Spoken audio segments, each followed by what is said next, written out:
بسم اللہ الرحمن الرحیم۔ علی امیر المومنین کل بھی مظلوم تھے اور آج بھی مظلوم ہیں کہ عنوان سے کچھ گفتگو پیش کرنی ہے۔ کائنات کا عظیم ترین فرد جس طریقے پہ عظمتیں بلند ہیں تو اسی انداز سے مظلومیت بھی عجیب ہے۔ جناب امیر المومنین کی یہ مظلومیت کہاں سے شروع ہوتی ہے؟ نہج البلاغہ میں بارہا جناب امیر المومنین نے اس کا تذکرہ کیا ہے۔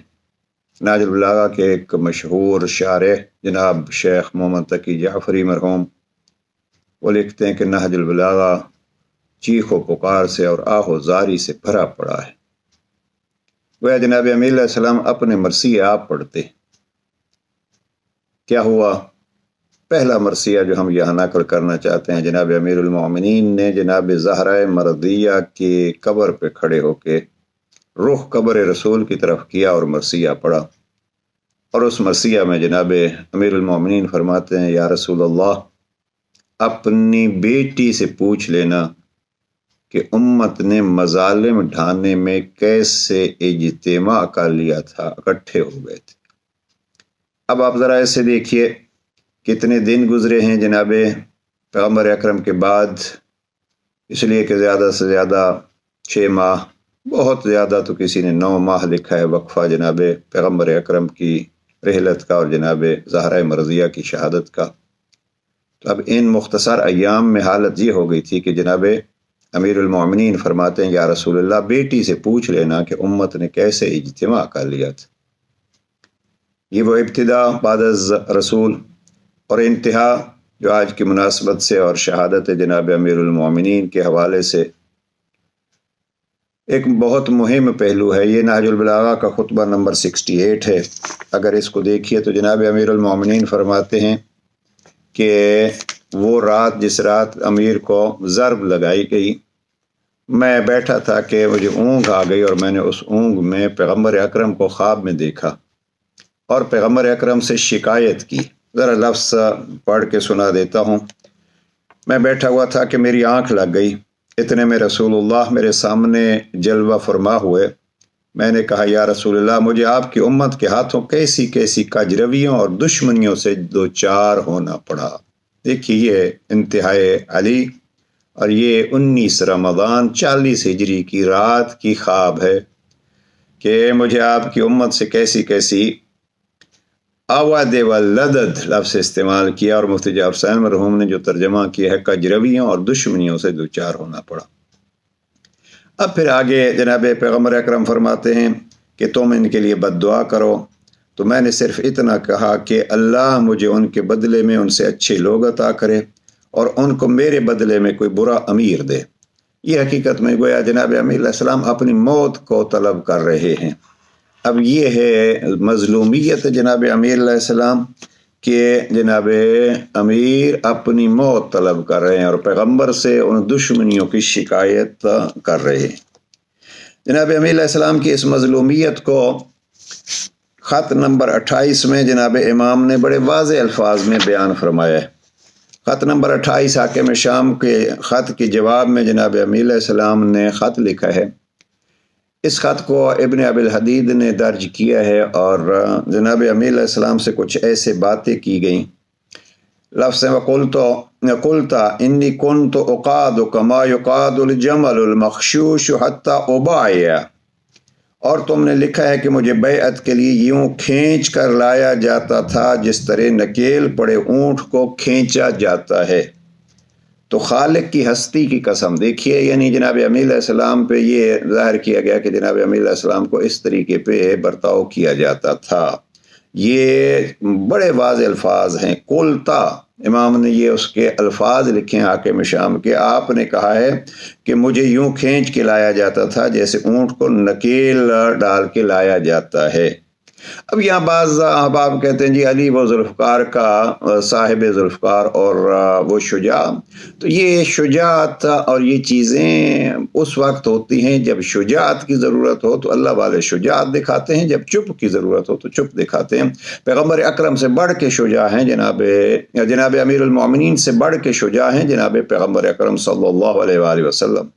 اور اگر کوئی اس پہ اعتراض کرے کہ مکہ سے کبھی ادھر چلے جاتے ہیں کبھی ادھر چلے جاتے ہیں اور دشمن سے چھپ کے رات کی تاریکی میں شب ہجرت آتے ہیں، تو یہ کوئی معاذ اللہ یہ نہیں ہے کہ پیغمبر اکرم اپنی بزدلی دکھا رہے ہیں یا موت سے ڈر رہے ہیں، نہیں، حقیقت یہ ہے کہ حکم خدا کیا ہے اور وہ طریقہ کار جس میں اپنے مشن کو بہتر انداز میں آگے بڑھا سکیں وہ پیغمبر بھی بہتر جانتے تھے، امیر المومنین نے بھی اسی کو اپنایا۔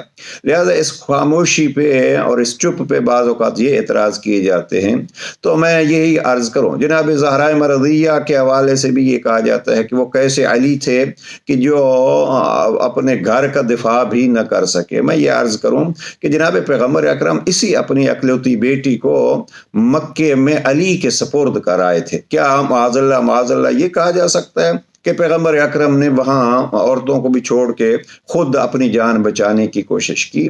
نہیں، وہ ایک جو مشن تھا اس مشن کے لیے کس قربانی کی کہاں ضرورت تھی وہ جناب امیر علیہ السلام نے خاموشی کی صورت میں ادا کی۔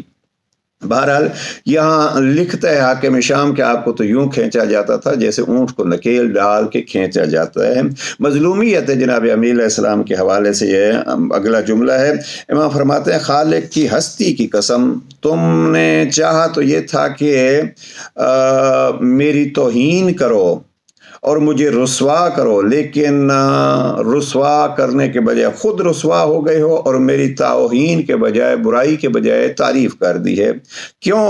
اس لیے یہاں لفظ استعمال کیے امام نے، وما علی المسلم من غضاضۃ فی ان یکون مظلوما ما لم یکن شاکا فی دینہ ولا مرتابا بیقینہ، کہ کسی مسلمان کے لیے اس میں کون سی عیب کی بات ہے کہ وہ مظلوم ہو جبکہ وہ نہ اپنے دین میں شک کرتا ہو نہ اس کا یقین ڈاماڈول ہو۔ اب یہاں جناب امیر علیہ السلام نے خود لفظ مظلوم اپنے لیے استعمال کیا ہے اور اس مظلومیت پہ بھی یہ فخر کیا ہے کہ یہ مظلومیت ایسی ہے جو دین کے لیے ہے اور میرے دین میں کسی قسم کے اس یقین میں شائبہ تک نہیں آیا۔ تو یہ ہے جناب امیر علیہ السلام کی وہ ابتدا وہ بھی مظلومیت اور یہ انتہا بھی مظلومیت، اور یعنی اس خواب کو دیکھیے اور جناب زہرا کی قبر پہ کھڑے ہو کے وہ جملات کہیے، حاکم شام کے اس خط کے جواب کو دیکھیے، اور ایک موقع پہ یہ خطبہ نمبر 215 ہے، جناب امیر علیہ السلام نے کلی طور پر قریش کو مخاطب کیا اور فرمایا خدایا میں قریش سے انتقام لینے پر تجھ سے مدد کا خواستگار ہوں، کیونکہ انہوں نے میری قرابت و عزیزداری کے بندھن توڑ دیے اور میرے ظرف عزت و حرمت کو اوندھا کر دیا، اور اس حق میں کہ جس کا میں سب سے زیادہ اہل تھا۔ ظلم ہوتا کیا ہے عزیزان؟ ظلم یہ ہوتا ہے وضع شیء علی غیر محلہ، کسی چیز کو اس کے مقام سے ہٹا کے رکھ دینا۔ ہمارے اکثر مثال دیتے ہیں امامے کو ٹوپی کو پاؤں میں رکھ لینا یا جوتے کو سر پہ رکھ لینا، یہ حقیقت میں ایک ظلم کی مثال ہے۔ اب علی کو بھی علی کے مقام علی سے ہٹا کے کہاں رکھا گیا ہے؟ یہ ایک مظلومیت امیر المومنین ہے۔ تو جناب امیر علیہ السلام یہاں اس خطبے میں بھی یہی کہتے ہیں کہ مجھے کہا جاتا تھا کہ آپ کو کچھ دیا جائے، یہ بھی حق ہے کہ آپ اس سے لے لیں یعنی خلافت کو، اور یہ بھی حق ہے کہ آپ کو اس سے روک دیا جائے اور آپ غم و حزن کی حالت میں صبر کریں یا رنج و اندوہ سے مر جائیے۔ اب یہ ہے کہ جناب امیر علیہ السلام کے آگے پھر جناب امیر علیہ السلام نے فرمایا میں نے نگاہ ڈالی تو مجھے اپنے اہل بیت کے سوا نہ کوئی معاون نظر آیا نہ کوئی سینہ سپر اور معین دکھائی دیا، تو میں نے انہیں موت کے منہ میں دینے سے بخل کیا، آنکھوں میں خس و خاشاک تھا۔ یہ وہی لفظ ہیں جناب امیر علیہ السلام نے فَأَغْزَيْتُ عَلَى الْقَضَاءِ وَجَرَعَتُ رِيقٍ عَلَى الشَّجَاءِ، میں نے خس و خاشاک آنکھ میں تھا اس کو برداشت کیا، حلق میں پھندے تھے اور اس میں بھی گزارا کیا۔ یہ ہے وہ جناب امیر المومنین کے مظلومیت کے قصے۔ اور عزیزان آج بھی علی مظلوم اس لیے ہیں کہ کہیں علی کا ذکر کیا جائے تو یہ کہہ دیا جاتا ہے، یہ الزام لگا دیا جاتا ہے یہ شیعہ ہے۔ محبت علی شیعیت کی نشان نہیں ہے، عین ایمان کی نشانی ہے۔ اب میں ان حدیث کی طرف نہیں جاتا، یہ پہچان ہے محبت علی ایمان و نفاق کی۔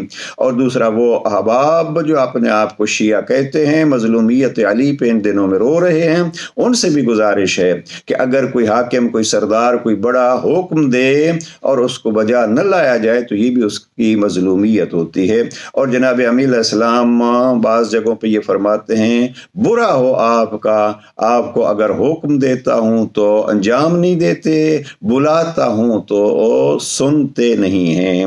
خدا نہ کرے ہم بھی اس ظلم میں شامل ہو جائیں، اس لیے کہ اگر ہم اپنے امام کی نہیں سنیں گے تو امام کو تکلیف ہوگی۔ پروردگار امام کی اس شہادت کی راتوں میں ہمیں امام کے حقیقی شیعہ بننے کی اور پیروکار بننے کی ہمت و توفیق عطا فرمائے۔ والسلام علیکم ورحمۃ اللہ۔